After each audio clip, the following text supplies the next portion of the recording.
Hello there, fellow bookish beings. It's Chesca, and welcome back to another reading wrap-up video. Today we are going to talk about the 9 books that I've finished over the months of July and August, and I'm so proud of myself for having 3 bi-monthly streaks now. Yay! Anyway, I have rediscovered my love for listening to audiobooks, which has been such a game changer, especially because I'm a slow reader and I've traveled for the months of July and August. Anyway, let's get into it. Oh, by the way, before we get into it, if you haven't already, I would love for you to subscribe to my channel. It really motivates me to keep on producing these bookish yaps and adventures. And we're there for the 500 subscribers mark. So let's go. Let's start with this 5-star read, Practical Magic by Alice Hoffman.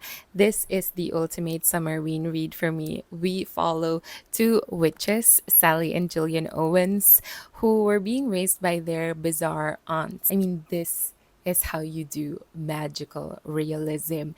There are no flashy magics. It's more like the magic is woven into the everyday lives of these women in their garden and how they live their lives. It was just spectacular.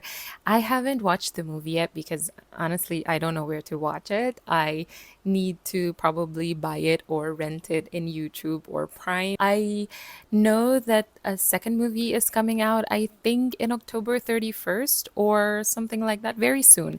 Anyway, if you want a book that is atmospheric, that has those witchy magical vibes, then this is the perfect book for you. I don't know if this is a surprise or not, but I am a Margaret Atwood fan. Not through The Handmaid's Tale, but through The Blind Assassin. That book was just so incredible, and it's honestly one of the books that made me want to read more and more of her works. And so I am in the hunt for the next great Margaret Atwood book. Unfortunately, Lady Oracle is not it. I had such high expectations on this book because it says here in the back, I planned my death carefully, unlike my life, which meandered along from one thing to another, despite my feeble attempts to control it. At first, I thought I managed it. So that alone made me think that this was it. This was going to be the next blind assassin for me. But it wasn't. Theoretically, it should have been the next Atwood book in my heart. I mean, a morally gray character, yes. A complicated mother-daughter relationship, yes. And a book within a book, chakalaka ding dong. I don't know where that came from. But it just didn't deliver. The character arc for me was very, it felt weird at times. I mean, at first I empathized with Joan, but then her life decisions became a bit random and it just seemed like she had plot armor. Anyway, if you are choosing the next Margaret Atwood book to read, for example, between this one or Cat's Eye, which sort of has a similar premise, then I would choose Cat's Eye or The Blind Assassin or Alias Grace or The Handmaid's Tale. Anyway, if you are also an Atwood fan, let me know which book to read next. And if you have been following me along, then you know that this book has a special place in my heart. It's Great Expectations by Charles Dickens. This is actually my third Dickens novel now, and I finally connected with a Dickens protagonist through Pip. So Pip is an orphan boy who dreamt of becoming a gentleman. A mysterious benefactor then grants his wish. It's like a Cinderella story, basically. And so he leaves his humble beginnings for a more marvelous life in London. Unfortunately, things don't go exactly as planned. My favorite part is actually volume 3. It's where everything is coming back to Pip. The reckoning, the consequences, him realizing what his ambitions have cost him. This book also inspired my Dickensian summer. So if you haven't watched those vlogs, go ahead and watch them. They're so much fun. I am going to continue my Dickens journey every summer. So let me know which Dickens book I should tackle next. Then we have The Favorites by Layne Fargo. If you love The Seven Husbands of Evelyn Hugo, then I think you will also enjoy this book.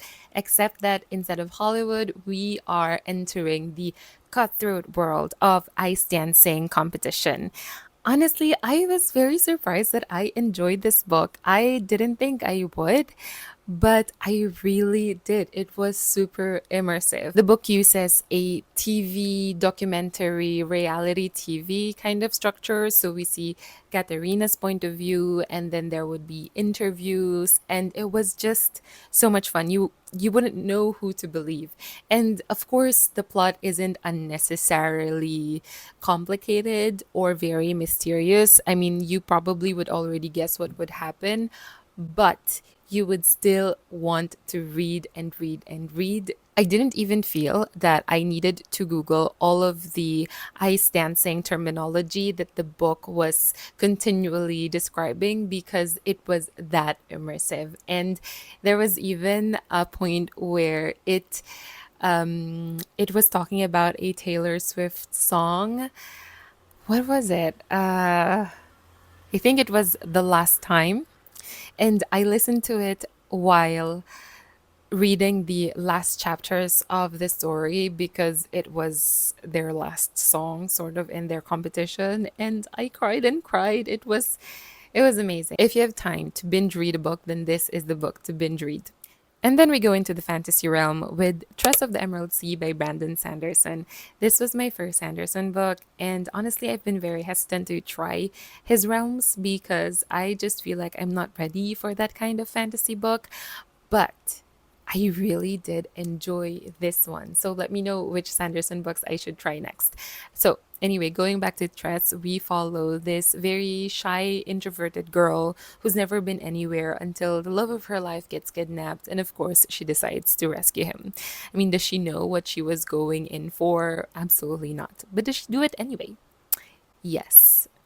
Honestly, sounds like how I make my big life decisions.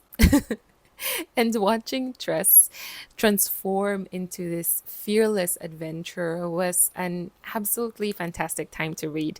The world building as well is so intriguing, and for some reason, I kept on thinking this would make a great movie. This would make a great movie.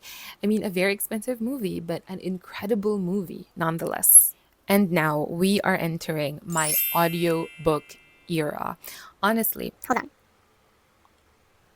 audiobooks are a game changer, especially for a slow reader like me, like what I said in the intro of the video.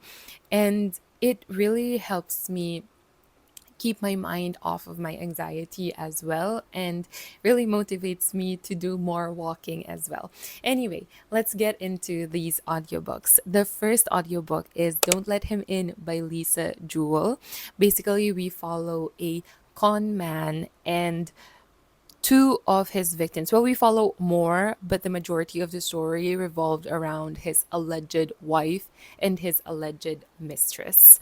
And as an audiobook, because we follow different perspectives and there were multiple narrators, I really enjoyed it, except that the timeline skipping was a little bit hard for me to follow at first, and then I got into it. The only thing is that I did not really enjoy the character of Ash because she could be so elitist and spoiled sometimes in her decisions. But anyway, it was a great audiobook experience, and the mystery of how everything is going to fall into place was also gripping. So, highly recommend this audiobook. And then I listened to If He Had Been With Me by Laura Nowlin.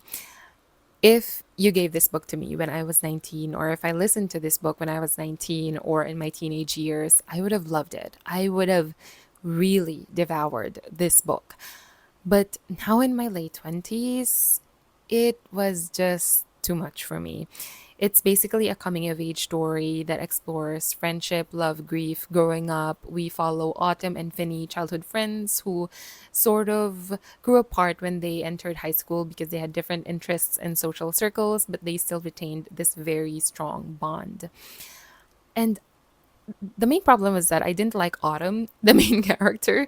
She just felt very immature to me, and her quirkiness seemed forced. Again, if you gave this book to me when I was in my teenage years, I would have loved autumn and I would probably have worn tiaras everywhere I went as well. I think there are just more books or other books that can explore the topics that the book is exploring in a more complex, mature fashion. For example, The Bell Jar by Sylvia Plath. And then I tried a fantasy audiobook, A Ballad of Never After, the second book of Once Upon a Broken Heart by Stephanie Garber. And I was completely lost. I could not follow the story at all. Okay, maybe part of the problem was that I read the first book 2 years ago and did not really like it.